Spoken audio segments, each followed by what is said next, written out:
দেখো এখানে একটা ফিগার দেওয়া আছে, এই ফিগারটাতে একটা জিজ্ঞাসা চিহ্ন দেওয়া আছে। আমাদের যেটা করতে হবে সেটা এই জিজ্ঞাসা চিহ্নে কি হবে তোমাকে সেটা কিন্তু বলতে হবে। এখানে জানো কোনো সময় এই তিনটে থেকে আমরা এটা আনি, কোনো সময় এই তিনটে থেকে আমরা এটা আনি। এই বরাবরও গেলে হতে পারে, আবার এই বরাবরও আসলে কিন্তু হতে পারে। এটা তোমাকে দুই দিক দিয়েই খেয়াল করে করে দেখতে হবে। আমি দেখো এটা করে দেখাচ্ছি, একটু তোমরা বোঝার চেষ্টা করো। আমি 14 আর 8 যোগ করছি। প্রথম কলামটাতে 14 আর 8 যোগ করলাম, তার থেকে 10 মাইনাস করছি। 14 আর 8 22, তার থেকে 10 বাদ 12। দেখেছো 12 চলে এসেছে।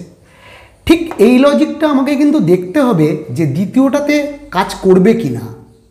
এবার দেখো দ্বিতীয়টা করছি, 12 যোগ 14 মাইনাস 8, তাহলে 12 আর 14 26, মাইনাস 8 18। ঠিক তৃতীয়টা করছি, 10 যোগ 6 মাইনাস 2, তাহলে 16 মাইনাস 2 14। ঠিক একই রকমভাবে আমাকে তৃতীয়টা করতে হবে।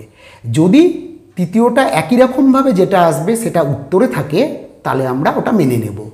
তাহলে 8 আর 16 আমি যোগ দিই, 8 যোগ 16 মাইনাস 4, তাহলে 16 8 24 মাইনাস 4 ইকুয়াল টু 20।